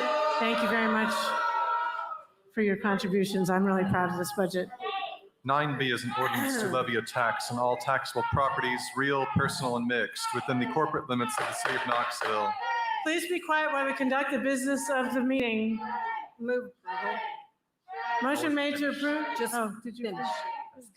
To provide sufficient revenues to fund the general fund and debt service fund operations and debt service obligations of the city of Knoxville for the fiscal period beginning July 1, 2021 and ending June 30, 2022. Move approval. Second. Motion made to approve and seconded. Any discussion or questions? All those in favor, please say aye. Aye. Any opposed?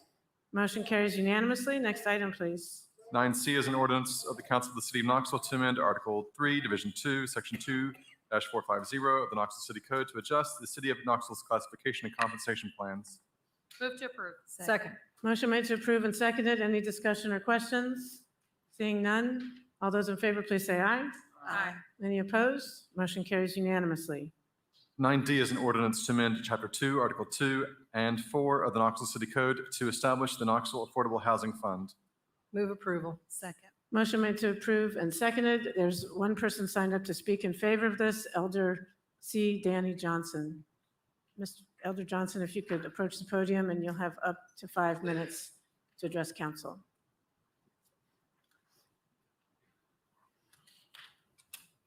Thank you, Council. My name is Calvin Danny Johnson. I live at 1931 Locarno Drive, Northeast Knoxville, 37914. I'm on the ministry team at New Hope Missionary Baptist Church, and I'm also co-president this year for Justice Knox. And so right now I'm just representing all of those. And if it's okay, I'd like Justice Knox to raise a hand or stand up just to acknowledge our presence. Amen. And so again, thank you for the opportunity to work together toward advancing a issue that we were in complete agreement over, that was in need of support. And so we've spent the past few years working toward the ordinance that we're discussing, and we're hopefully going to have complete approval on. Prior to the first reading, we at Justice Knox held our annual Nehemiah Action at World's Fair Park and on Zoom. Most of you, or many of you, were there, and we do deeply appreciate that. Altogether that night, Justice Knox had 1,250 people come out to support or take time out of their day to participate in that activity. And those people represent thousands more, because we are made up of congregations from throughout the city and very diverse. And it's a wonderful experience thus far. I think it's sort of like, I've said this before, democracy 101, because we don't know each other. We don't necessarily have a lot in common other than the desire to see things done in a just manner and in an efficient manner. I was pleased to work on the team from Justice Knox with the mayor and her staff, and we're just, everything has been wonderful. We didn't agree all the time, and that's okay. And then the pandemic happened. That's okay. We went from meetings to Zooms. That's okay. Because in the end, we worked together to create something we felt would be beneficial to the entire city, because it recognizes a starting point to dealing with a problem that is deeply problematic and will get worse. People in our city are desperately in need of decent, affordable housing. People like my own grown son came here to supposedly help his aging parents, but he found a job right away. It's in a local restaurant chain. He worked there, and within a year, I was so proud of it. Within a year, he worked up from a dishwasher to an assistant manager in a year, but he still wasn't making enough to live on his own. As an assistant manager of a store, restaurant, he made $11 an hour. I think you need like 19 to have your own place.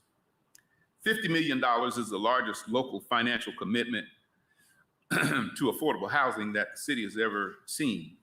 This commitment is an investment that will pay dividends. When people have stable homes, they can take care of their families, and the whole community will benefit, because there will be fewer conflicts around the hassles that arise when you have to make too many decisions in a short amount of time. Is this fund everything that we need to solve all the problems with housing? No. But it is a wonderful start. It's a great start. It's a wonderful down payment, and especially because of the way it's formulated, it's not fixed, it's flexible. It allows the city to adjust priority as needs change. I don't think you can really do better than that. But I would like to say, let's keep working toward resolving those issues that reflect those who make up that, oh, I'm about out of time. I used to be a preacher, so sorry. Let's keep working together. We just want to help. We don't want to be antagonistic. We want to be cooperative, and we want people in the city to benefit from living in the city. Thank you very much. Thank you, Mr. Johnson. Councilmember Fugit. Thank you, Mayor. Colleagues, again, I know we passed it last time. I would ask for your support this time in supporting this ordinance on a second reading. It will be a joyous day for all who worked on it. I want to thank my Justice Knox friends that I made by being on Zoom calls. It was a fabulous opportunity for us to work together, and for the folks who aren't here on the expanded committee, the realtors, the home builders, nonprofit and for-profit developers, tax attorneys, folks that know everything about housing. And I forgot last time, and I was terribly remiss. I did not thank Becky Wade. And Becky Wade has done yeoman's work for years in this community on affordable housing. I worked with her 30 years ago. We were 3. And I just refuse to believe that we're as old as we are. But it has been, it's tremendous work. And Becky led us through this process, keeping us educated about all the different federal funding requirements and what our city dollars could do to expand affordable housing. So I think this is a joyous day. if all my colleagues will vote yes again. Thank you. Thank you, Councilmember Fugit. I also just want to echo the gratitude to everyone who's been involved, and a special shout out to Justice Knox. You all have been pushing the envelope and yet happy to come to the table and work on this together. And that's made for a strong and better outcome for the whole city, and flexible and able to change as the city's needs evolve. So thank you so much to Justice Knox for your advocacy and collaboration. Any further questions or comments? Seeing none, all those in favor, please say aye. Aye. Any opposed? Motion carries unanimously. 9E is an ordinance to amend ordinance number O-107-2019, known and cited as the City of Knoxville Zoning Code, to remove as previously approved planned district designation from property located at 0 Nickel Road, Chris Sharp, PE, Urban Engineering Applicant 3rd District. Move to approve. Motion made to approve and seconded. Any questions or discussion? Seeing none, all those in favor, please say aye. Aye. Any opposed? Motion carries. 9F is an ordinance approving the request of Terry L. Harris for an amendment to the Central City Sector Plan from heavy industrial to light industrial for property located at 2100 Chittenden Street, 6th District. Move to approve. Second. Motion made to approve and seconded. Any discussion or questions? Seeing none, all those in favor, please say aye. Aye. Any opposed? Motion carries unanimously. 9G is an ordinance approving the request of Terry L. Harris for a one-year plan amendment from heavy industrial to light industrial for property located at 2100 Chittenden Street, 6th District. Move to approve. Second. Motion made to approve and seconded. Any questions or discussion? Seeing none, all those in favor, please say aye. Aye. Any opposed? Motion carries unanimously. 9H is an ordinance to rezone property located at 2100 Chittenden Street from RN4 District to IMU District. Terry L. Harris, applicant 6th District. Move to approve. Second. Motion made to approve and seconded. Any discussion or questions? Seeing none, all those in favor, please say aye. Aye. Any opposed? Motion carries unanimously. 11A is a resolution honoring notable Knoxville historians Robert Bob Booker and Jack Neely. Move to approve. Motion made to approve and seconded. Councilmember Smith. Thank you, Mayor. I want to give a shout out to these two contributors and savers of Knoxville's history. And as many folks may be aware, this is the 225th birthday of our state. And I can't think of two more honorable people to help preserve our history than these two gentlemen. And I'd like to ask if each of them might come up and say a word. Mr. Booker, Mr. Neely, if you could come to the podium and share a few words with council, please. We'd welcome that. Mayor Kincannon and members of City Council, I'm honored to be with my good friend and colleague, Jack Neely. We do a lot of things in concert. We're constantly talking to groups around the city about our great history. I'm personally honored by what you are going to do for us. I have studied our history since 1978. I've done research at the History Center. I've read every Knoxville newspaper from 1791 to 1923. And I've published only 5 books while Jack has published many more. But what I try to do is share what I learn about our history. And this is what Jack and I do. And thank you very much for these accolades you give us. Thank you. Thank you, Mr. Booker. Mr. Neely. Yeah, and thanks, Bob. I'm grateful to have that every time I can share a podium with Bob, except maybe for karaoke night. Someday maybe, but I haven't gotten there yet.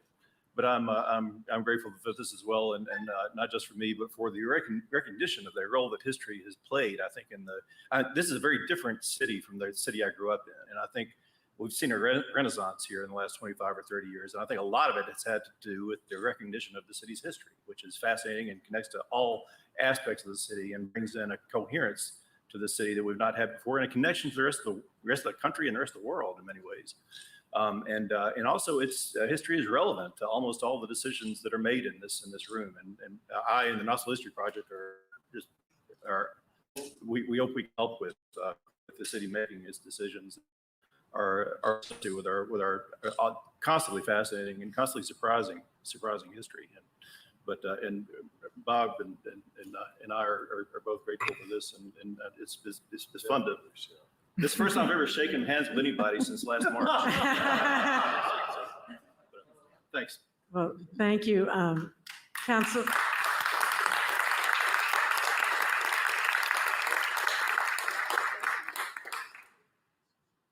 Councilmember Testerman and then Vice Mayor McKenzie.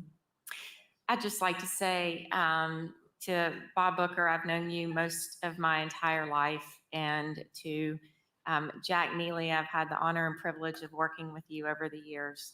And you are truly pillars and crown jewels of our community. And you have enriched our lives. And for all of us and the residents of this city, to preserve our history for all of us and for generations to come, and well deserved. Thank you, Councilmember Testerman. Vice Mayor McKenzie. Thank you, Mayor. And I just want to say to Mr. Booker and Mr. Neely that we cannot thank you enough for all of the contributions that you both have made to help preserve history, not just Knoxville history, but Black history. And for those who may say, well, why are we just naming one room after them? Well, first of all, that was the only room left, but that room was very appropriate because we later learned that they both have worked together in this room, researching and studying history together. And what a wonderful collaboration, what a wonderful partnership that you both, in relationship and friendship that you all have established over the years. I know that Mr. Neely can recite Mr. Booker's stories. Mr. Booker can recite Mr. Neely's story. And so I just want to personally thank both of you for all that you have done and all that you contribute to Knoxville history. And Mr. Booker, you being part of Knoxville's Black history is even more special for me. And so thank you both, and God bless you. Thank you, Vice Mayor. Mr. Thomas. Yes, I think my first pleasure of meeting Mr. Booker was many years ago when I got the book about the Red Summer, which is still on my shelf, and I review it very often. And it opened my eyes a lot to a part of history of Knoxville that hasn't been highlighted so much, or hadn't been at that time. Later, there was a documentary that was done on it, and I viewed that more than once. So thank you, Mr. Booker. And Mr. Booker, for those who don't know, is seriously an accomplished singer. So if you've never heard him sing, you're up for a pleasure. Yes.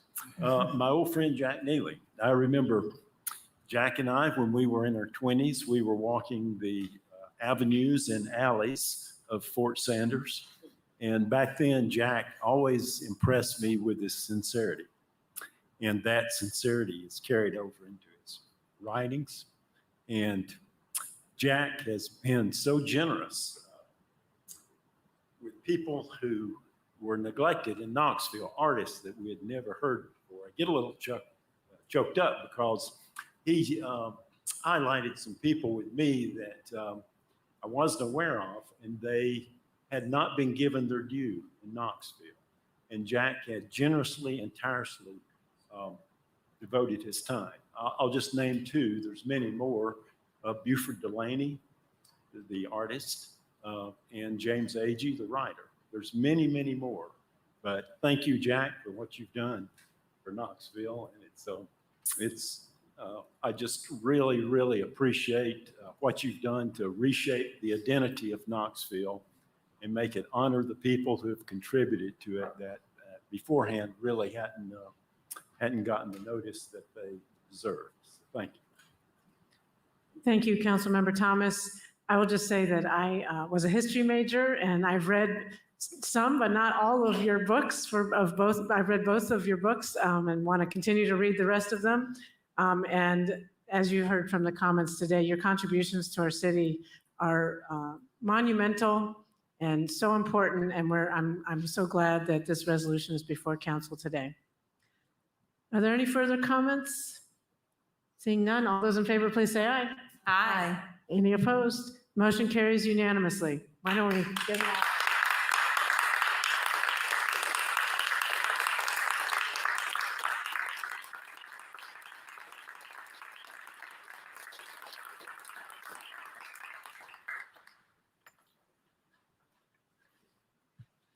Thank you. Next El- item, please. 11B is a resolution authorizing the mayor to enter into an agreement with Lincoln Memorial University for the non-exclusive use of 205 parking spaces at 1531 St. Mary's Street to provide parking for students, staff, and visitors of LMU's educational facility at Magdalen Clark Tower for a period of 1 year for $500 per year with the option to renew for 4 one-year extensions. Move to approve. Second.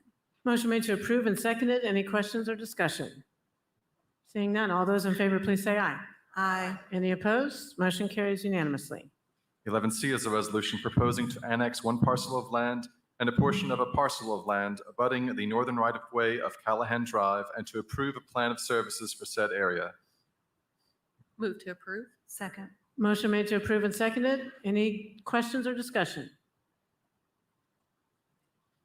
Seeing none, all those in favor, please say aye. Aye. Any opposed? Motion carries. I just want to say that I understand that there's some representatives here from this organization.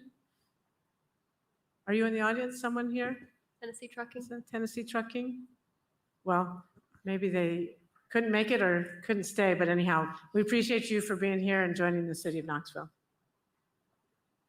11D is a resolution proposing to annex a tract of land northeast of Luscombe Drive and approximately 300 feet northeast of the intersection of Barden Road and Luscombe Drive, and to approve a plan of services for said area. Move to approve. Second. Motion made to approve and seconded. Any questions or discussion? Seeing none, all those in favor, please say aye. Aye. Any opposed? Motion carries unanimously. 11E is a resolution authorizing the mayor to execute all documents on behalf of the city of Knoxville necessary to acquire property by negotiated purchase or by condemnation if necessary in fee simple and 5 Texas Avenue Sidewalk Project for a total amount not to exceed $125,000. Move to approve. Second. Motion made to approve and seconded. Any questions or discussion? Seeing none, all those in favor, please say aye. Aye. Any opposed? Motion carries. 11F is a resolution authorizing the mayor to execute an agreement with Duracap Asphalt Paving Company Incorporated for an amount not to exceed $336,864.20 for the 2021 citywide facilities paving project. Move to approve. Second. Motion made to approve and seconded. Any questions or discussion? Seeing none, all those in favor, please say aye. Aye. Any opposed? Motion carries. 11G is a resolution authorizing the mayor to execute an amendment to agreement number C-21-0106 with Knox County Community Action Committee to extend the term of the agreement and to provide an additional $396,508.08 in ESG-CV funding for a new total contract amounts not to exceed $516,508.08 for rapid rehousing services to 350 families and senior citizens in the city of Knoxville who are experiencing homelessness during the coronavirus COVID-19 pandemic. Move to approve. Motion made to approve and seconded. Council members, I'll just preface the next 3 items are really significant moves forward in our efforts to address homelessness by supporting rapid rehousing and investing in quality emergency shelter at the foyer, the low barrier shelter that the city helped create in 2019. In particular, taken together, 11G and 11H reflect more than $1 million to support rapid rehousing, which is a critical component of our housing first approach to homelessness. This is a big investment, one made possible by support from the federal government. And I also just want to give a reminder to council and members of the public that the Knox Renter Assistance Program is up and running with more than $14 million available right now to assist eligible households with up to 12 months of rent and utility assistance, with $14 million and more on the way. So, Councilmember Smith, did you have a question or comment on this item? Yes, Mayor, I need to abstain. My company works with CAC, and so I won't be voting on this item. Okay, thanks for letting us know. Any other questions or comments on 11G? Seeing none, all those in favor, please say aye. Aye. Any opposed? Motion carries unanimously.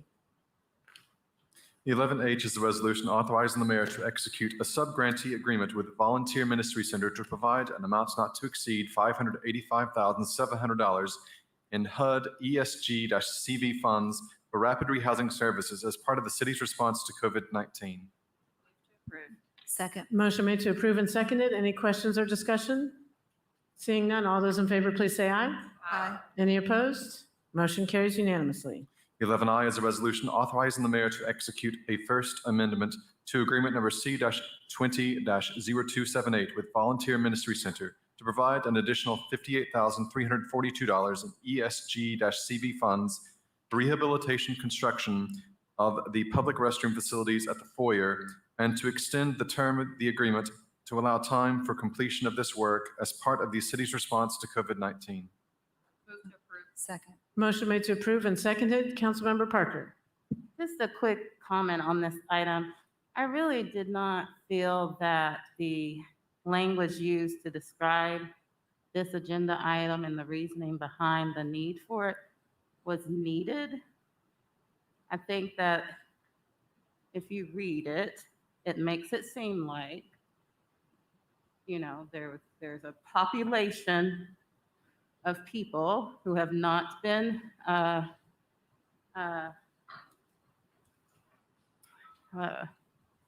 don't know what the word is I want to use, but not using the facilities appropriately.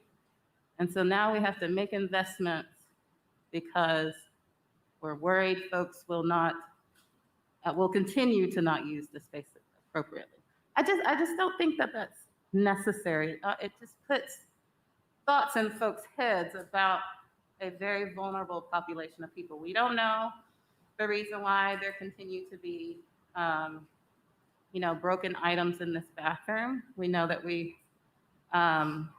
this is a population that's experiencing a lot, so I can imagine a lot of things. I just don't think that language is necessary in this agenda item. Thank you, Councilmember Parker. Any other questions or discussion? Seeing none, all those in favor, please say aye. Aye. Any opposed? Motion carries unanimously.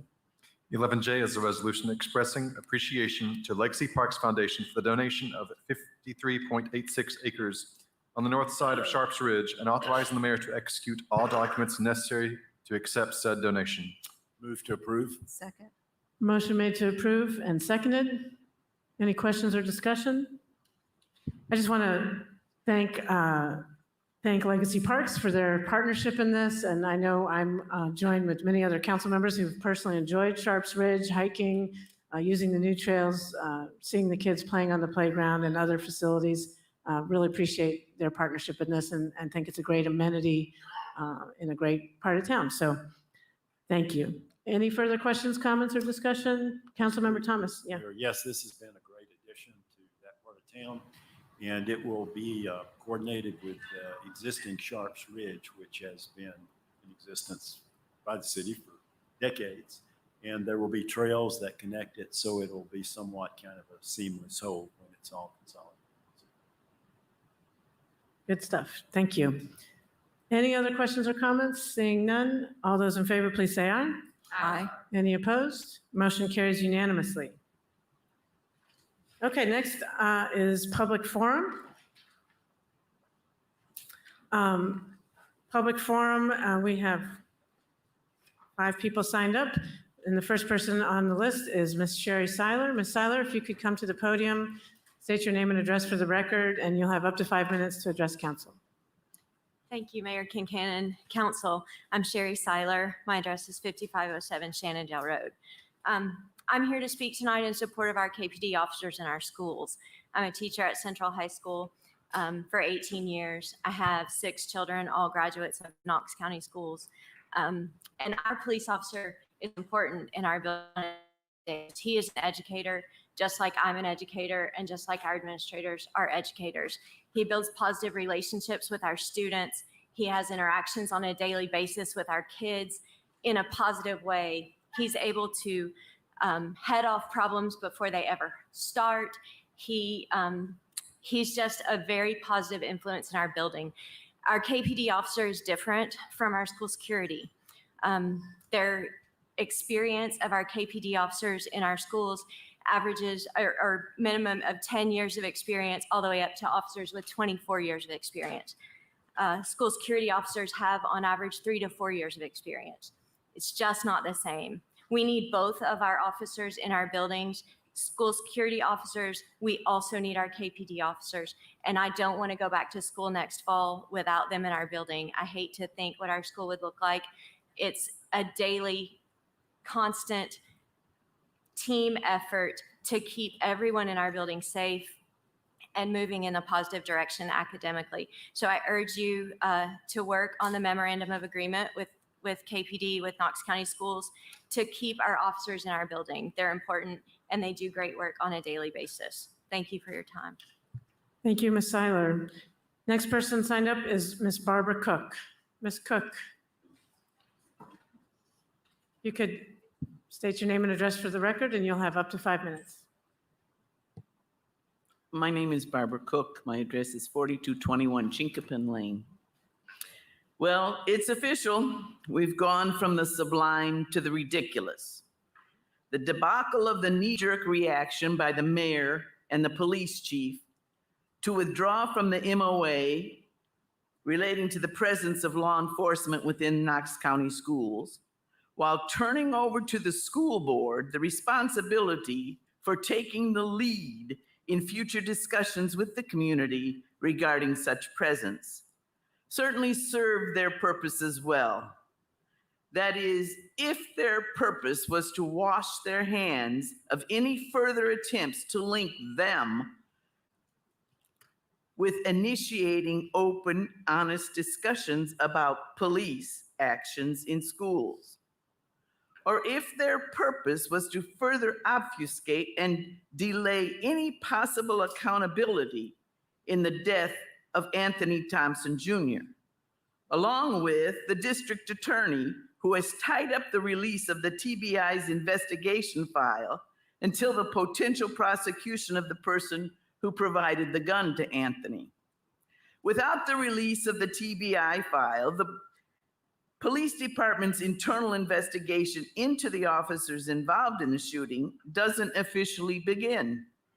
Slick, eh? Looks like 4 police officers will be on paid leave for a long, long time. Their lawyers must be proud. Unfortunately, or fortunately, depending on your point of view, clutching their pearls, the school board voted down the proposal related to this golden opportunity presented to them out of the blue by the mayor and the police chief. Their lawyers are probably proud too. It's easy to understand why police officers react without thinking of the consequences when so-called leaders do so with such complete disregard. What's not so easy to understand is what motivates those police officers to take immediate action. Are they paid extra or expected to close cases as quickly as possible? Or perhaps it's a promise made to a pretty young girl that her boyfriend will be arrested or have warrants against him by the end of the day, so she will be free to enjoy her life and all the young men lined up to treat her right. Are police officers really trained to talk to young girls that way? I doubt it. They are, after all, just regular human beings who, unless trained otherwise and guided by specific policies, make mistakes. Pushing onto the school board their responsibility for examining whether these officers considered every option before going into the school unannounced to arrest a juvenile on no more than a simple assault charge, the mayor and chief put the entire Knox County schools community on edge, fearing that they were going to be stripped of the security they have come to expect by having police in the schools. Big mistake. Thankfully, nobody died. As each day passes and there are no answers, I'm appalled by the complete business as usual attitude of the mayor and police chief. They have either missed the point entirely or they are so consumed with protecting themselves and their positions that they will go to any lengths to cover up and disguise what occurred in that bathroom at Austin East High School on April the 12th. And equally as important, what should have been done differently by those officers. It's time to stop this nonsense. Stand up and own up. This was a tragic mistake. You owe Anthony's family an apology now. You should begin in earnest a negotiation with them to compensate them in any way possible for this terrible loss. You know, and all your lawyers know, that this isn't going away. You have an obligation to do the right thing. Fix this and fix the policies that allow this to happen in the first place. Then you and the school board and the school district and the district attorney and the TBI can go ahead and take all the time in the world to pursue your internal investigations behind closed doors and in the dark, if that suits you so well. Next person signed up to speak at public forum is Greg Duthie. Mr. Duthie, if you could come to the podium, state your name and address for the record, and you'll have up to 5 minutes. Thank you. Thank you, Mayor. Greg Duthie, 3529 Debonair. I appreciate the passion that I saw this evening from Councilwoman Ryder, Councilwoman Parker in particular, and Councilman Smith. Thank you for the passion you shared and the things that I learned a lot about. You're all right. The issues that we've talked about tonight are not easy issues. They take time to solve. No one is ever happy totally. I believe we're moving in the right direction. A couple of things I wanted to comment on that I didn't get to talk about last time is, first I'll start with Chief Sharp. I'm glad you're back. I wanted to compliment you. Through my friend Kathy, who's had a lot of health issues, one of your chiefs, Rusty Singleton, has really been there to help her over the years, so thank you.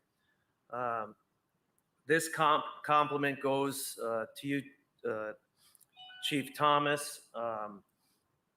I want people to know that some good things do happen. I personally had a phone interaction with Sergeant Don Zerillo. If you look on the internet, there's a story about Don Zerillo being a shining star for KPD. And he was awarded something recently, but he personally helped me and my friend Kathy solve an ongoing problem that had to do with safety, drugs, and other things in the Pleasant Ridge area. I wasn't getting a lot of response because I really wasn't talking to the right police officers. And so the frustrations I hear tonight from some people, I get that. It is frustrating. But persistence and rationality and politeness do go a long way. I think Justice Knox, and they're not here now, shows a way and models a way that we can work together and get things done. So thank you to both of the chiefs for some of the good things that are happening. I mentioned last time, and the comment from Councilman Smith, I really appreciated that challenge. I heard it as a challenge when you said, we need to show up. People need to show up, and they are showing up here.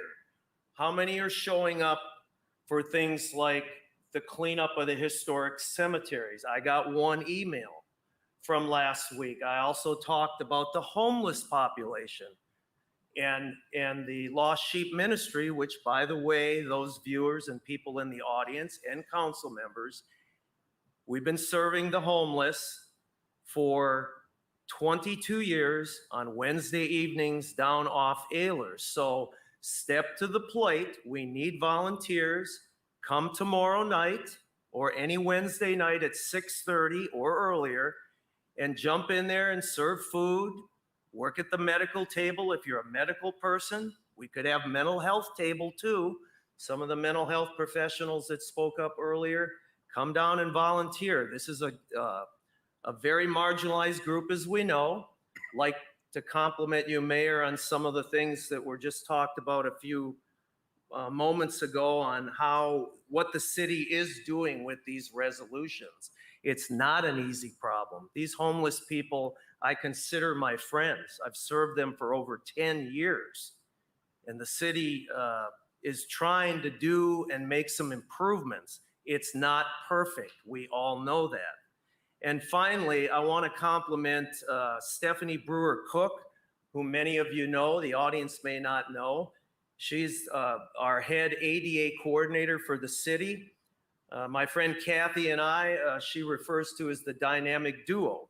I'm able-bodied, my friend Kathy is not so able-bodied. And we look for things like sidewalks that don't have ramps, and we report them. Not complain, but we ask for help. You're heard a little better when you ask for help. And so I encourage anybody who wants things done in this city and improvements, try to do that and use Justice Knox maybe as a model of how that can occur. Thank you for your time. Thank you, all of you, for your service to this city. I appreciate it. Thank you, Mr. Duthie. Next person signed up to speak is R. Bentley Marlowe. Mr. Marlowe, are you here? Okay. I don't think he's here. Last person signed up for public forum is Sam Emmons. Mr. Emmons, if you could come to the podium and state your name and address for the record, and you'll have up to 5 minutes to address council.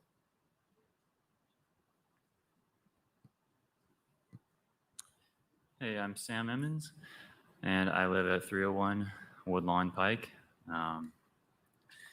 And tonight I'm just here to speak. First of all, I just want to say thank you for serving our city in the way that you do, and just your patience and forbearance, I guess I'll say. I'd like to speak maybe just one sort of small idea, speak to one thing really, and it's something that's, I think, kind of difficult when making decisions under observation, like you all have to. Making decisions under observation is tough because it's hard to actually know under pressure always what's good and what's bad, and then what's kind of in between. Sometimes it's clear what's good or bad. Sometimes, a lot of times, most of the time maybe, it's not always perfectly clear. So I'll just give two examples. One thing that in my opinion is generally bad for our city is fear-based policymaking. And fear-based policymaking is understandable. What is there to be afraid of in our time?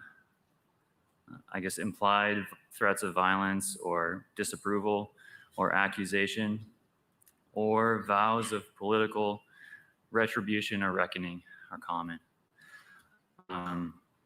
There's a pretty long list.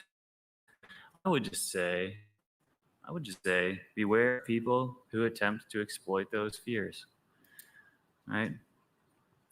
If you're motivated by bitterness, those motivated by bitterness don't bring health to a city. So bullies, right? Bullies don't understand justice. A smug person doesn't understand justice. You don't have to give them the time of day. That one to me is clear. A more nuanced topic, kind of in a different direction, is something like building generational wealth, right? It's a harder conversation to see everything clearly in. So in my view, it's no matter what a person's circumstances are, I think building generational wealth has an important antecedent, and that is building generational peace. I do think, though, if people reject what's sacred, including the concept of forgiveness, we reject generational peace. And if we reject generational peace, the only way generational wealth can be built is through means that might be bad for our city. So what should we expect of our communities then and our society? And how can economic security be built or rebuilt? I think that if we don't expect citizens to commit to their families to the extent possible, to their communities, and even to local religious institutions, no governmental means will be very effective at bringing lasting peace and prosperity to our city. The actions and decisions of citizens are not arbitrary in their impact on policy efforts such as Housing First, for example. Citizens' actions matter in this. Building economic and social well-being takes several things, in my opinion. It takes a lot of effort. It takes generosity and interdependence. I also think it takes committed relationships like marriage or community relationships. Otherwise, we're going to spin our wheels as a city. And I think these are reasonable things to expect of our citizens, to commit to the basics before they start trying to build fancy things. Are they building well in the basic things?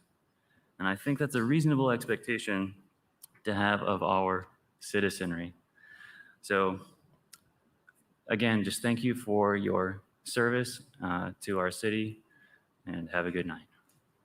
Thank you, Mr. Emmons. Council, that concludes public forum. Councilmember Singh, did you? May I, if you guys will give me the grace to speak for just 2 minutes, there's something that has been on my mind for a long time, and it's been hit on a little bit by people who spoke. The aspect of domestic violence that was present in the situation that we've all been struggling with has not been spoken to at all. The LA Times reported on this whole event in Knoxville and reported that, you know, one victim here that has not been spoken for is the little girl that was being physically abused. And the LA Times said he pushed her and pulled her hair. That is such a minimizing of what women and men go through. And simple assault is a good reason to have the police involved. To protect my daughter, that's what I would do. And to protect women, I've been having this discussion with the Family Justice Center. There are people who are scared now to call when they're being hurt. And this isn't being discussed. And I've always said, and I know so many of you agree, when this is happening in the home, when it's interpersonal or intimate partner violence, we act like it's personal and private and not our business. When it comes out into the community, we act like, wow, where did that come from? It's all related. Sorry to end the evening on such a